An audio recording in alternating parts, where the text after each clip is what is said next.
Assalamualaikum warahmatullahi wabarakatuh.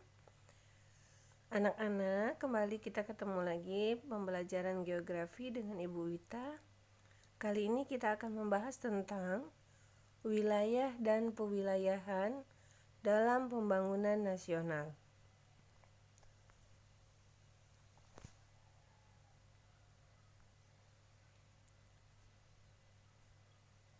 Yang akan kita bahas kali ini merupakan kompetensi dasar yang pertama di kelas 12 semester 1, yaitu memahami konsep wilayah dan pewilayahan dalam perencanaan tata ruang wilayah nasional, provinsi, dan kota atau kabupaten.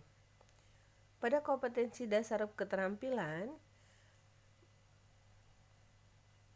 4.1 membuat peta pengelompokan penggunaan lahan di wilayah kabupaten kota provinsi berdasarkan data wilayah setempat.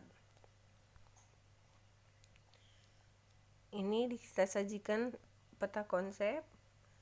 Pada pokok bahasan wilayah dan pewilayahan dalam pembangunan nasional yang akan dibahas ada 5 bagian setidaknya.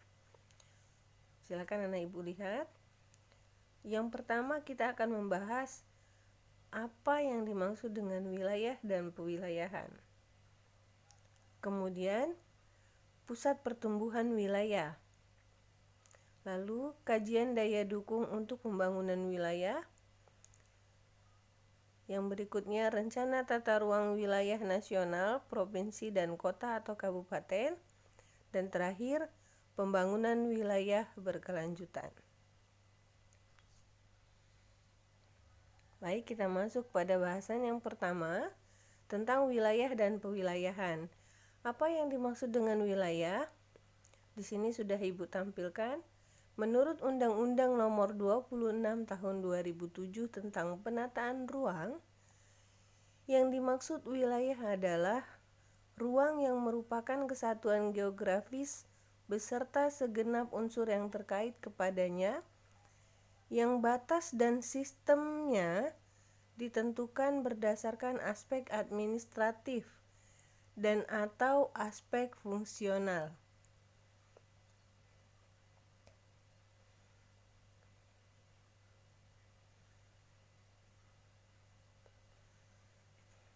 Nah, kita lihat yang berikutnya. Terlihat di sini ada gambar yang di dalam bingkai merah. Ini gambar kenampakan permukaan bumi. Apakah gambar ini termasuk pada wilayah atau bukan? Apakah gambar ini, penampakan ini dapat dikatakan sebagai wilayah atau bukan? Baik, Ibu akan menjelaskan tentang wilayah, yang setelahnya Ibu harap anak Ibu bisa menentukan apakah pada gambar ini termasuk ke dalam kategori wilayah atau bukan.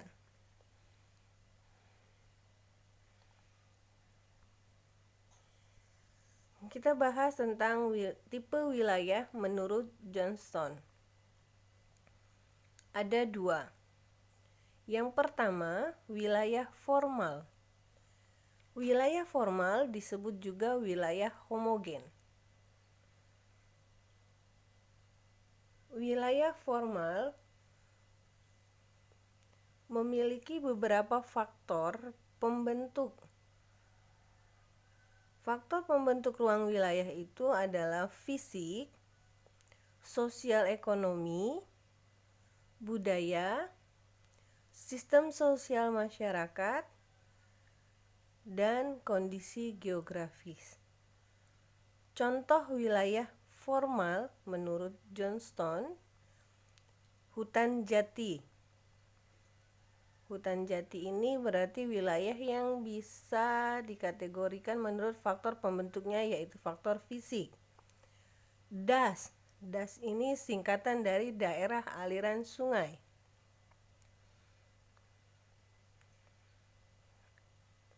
wilayah berikat,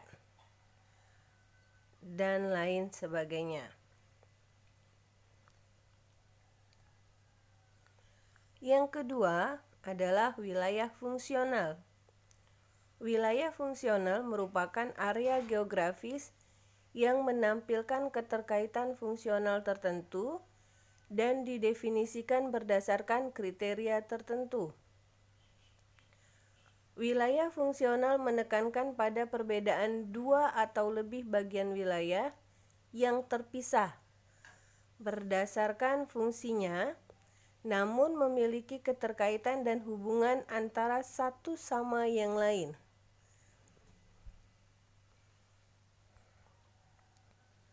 Wilayah fungsional disebut juga sebagai pusat kegiatan atau hinterland.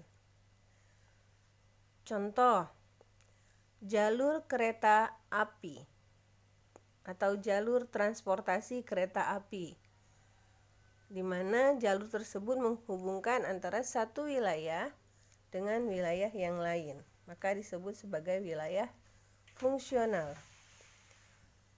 Contoh yang kedua, wilayah pelayanan kesehatan. Di sana ditandai pergerakan penduduk karena pada pelayanan kesehatan biasanya ada titik pusat, kemudian ada titik-titik cabang atau bagian dari pusat tersebut untuk melayani kesehatan.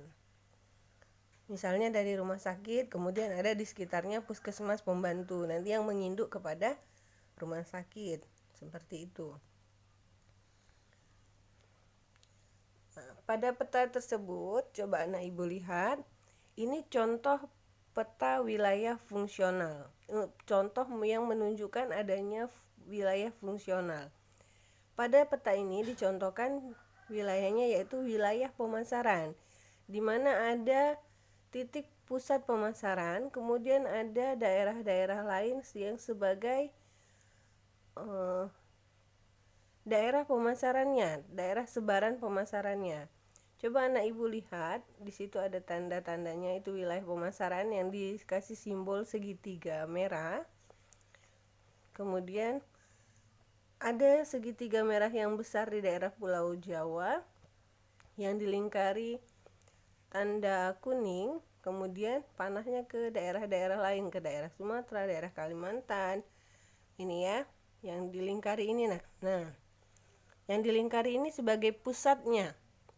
Kemudian dari pusatnya ini menyebar ke daerah lain, ke daerah Maluku, Sulawesi, Kalimantan, Sumatera, daerah Jawa juga, ke beberapa daerah lainnya. Nah, ini menunjukkan adanya keterkaitan atau disebut dengan fungsional. Maka wilayah ini dapat dikategorikan sebagai wilayah fungsional. Kita lihat perbedaannya. Setelah dijelaskan apa itu wilayah formal dan wilayah fungsional, kita lihat, bandingkan keduanya. Wilayah formal itu terdiri dari satu wilayah, hanya terdiri dari satu wilayah.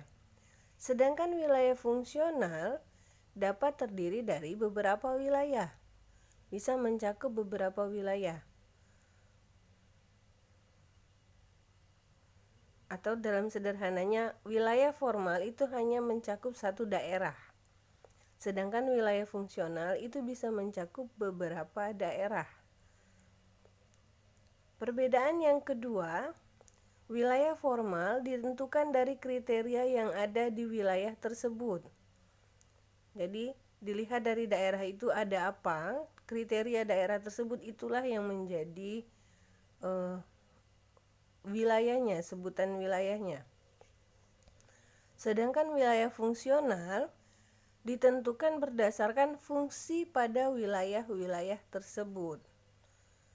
Seperti yang dicontohkan tadi kan wilayah pemasaran, jadi fungsinya sebagai pemasaran. Nanti ada lagi contoh yang disebutkan tadi, kesehatan, seperti itu. Baik, sampai di sini anak-anak.